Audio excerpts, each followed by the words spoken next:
Selamat pagi, Papa, Mama, dan anak-anak yang terkasih yang ada di rumah. Bertemu lagi dengan SD Putra Nirmala dalam renungan pagi. Hari ini kita patut bersyukur atas segala berkat dan penyertaan Tuhan kepada kita semua.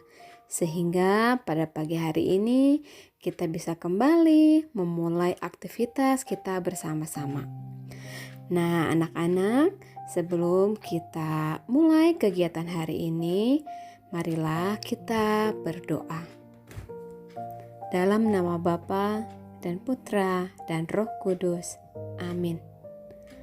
Allah Bapa yang bertahta di dalam surga, kami mengucap syukur atas berkat yang senantiasa Kau limpahkan kepada kami.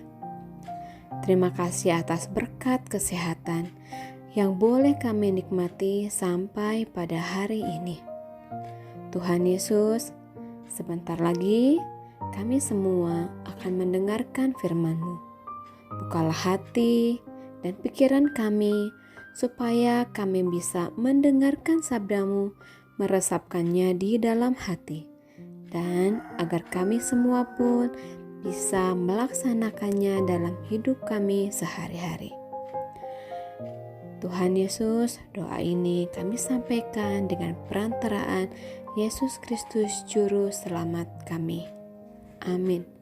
Dalam nama Bapa dan Putra dan Roh Kudus. Amin. Bacaan Injil diambil dari Injil Yohanes bab 4 ayat 43 sampai 54. Sekali peristiwa, Yesus berangkat dari Samaria dan pergi ke Galilea. Sebab ia sendiri telah bersaksi bahwa seorang nabi tidak dihormati di negerinya sendiri. Maka setelah ia tiba di Galilea, orang-orang Galilea pun menyambut dia, karena mereka telah melihat segala sesuatu yang dikerjakannya di Yerusalem pada pesta itu. Sebab mereka sendiri pun turut ke pesta itu. Maka Yesus kembali lagi ke Kana di Galilea, di mana ia membuat air menjadi anggur. Dan di Kapernaum ada seorang pegawai istana, anaknya sedang sakit. Ketika ia mendengar bahwa Yesus telah datang dari Yudea ke Galilea, pergilah ia kepadanya, lalu meminta supaya ia datang dan menyembuhkan anaknya. Sebab anaknya itu hampir mati. Maka kata Yesus kepadanya, "Jika kamu tidak melihat tanda dan mujizat, kamu tidak percaya." Pegawai istana itu berkata kepadanya, "Tuhan, datanglah sebelum anakku mati." Kata Yesus kepadanya, "Pergilah, anakmu hidup." Orang itu percaya akan perkataan yang dikatakan Yesus kepadanya, lalu pergi. Ketika ia masih di tengah jalan, hamba-hambanya telah datang kepadanya dengan kabar bahwa anaknya hidup. Ia bertanya kepada mereka, "Pukul berapa anak itu mulai sembuh?" Jawab mereka, "Kemarin siang pukul 1 demamnya hilang." Maka teringatlah ayah itu bahwa pada saat itulah Yesus berkata kepadanya, "Anakmu hidup." Lalu ia pun percaya, ia dan seluruh keluarganya. Dan itulah tanda kedua yang dibuat Yesus ketika ia pulang dari Yudea ke Galilea. Demikianlah sabda Tuhan. Terpujilah Kristus. Dalam sejarah keselamatan, Allah menciptakan manusia untuk sebuah berkat yang besar. Allah telah menyediakan segala-galanya. Allah telah menganugerahkan dunia ini untuk dikelola dan mendatangkan sukacita dan damai sejahtera bagi hidup manusia.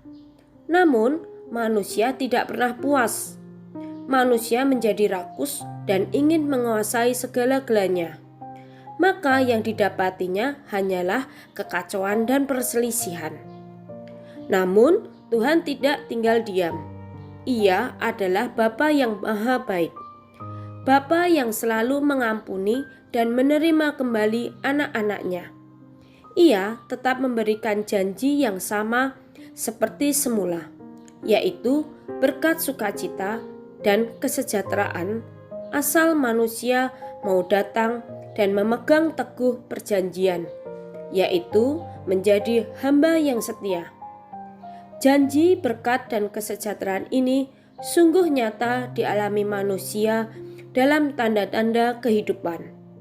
Namun, apakah kita peka atas tanda-tanda kehadiran Allah dalam setiap peristiwa kehidupan kita?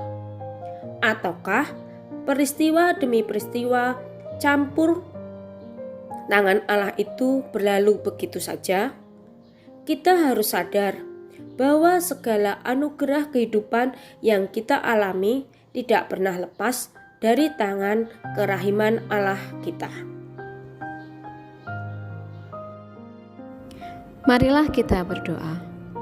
Ya Allah, Bapa kami yang ada di surga, terima kasih buat kasih setiamu sepanjang hidup kami yang selalu kami rasakan. Terima kasih buat kesehatan dan berkat yang selalu kami terima, karena hanya Tuhanlah yang menjadi tempat kami berharap. Isi hati dan pikiran kami dengan hal yang baik, supaya kehidupan kami menjadi berkat buat keluarga, saudara, dan sesama yang ada di sekitar kami.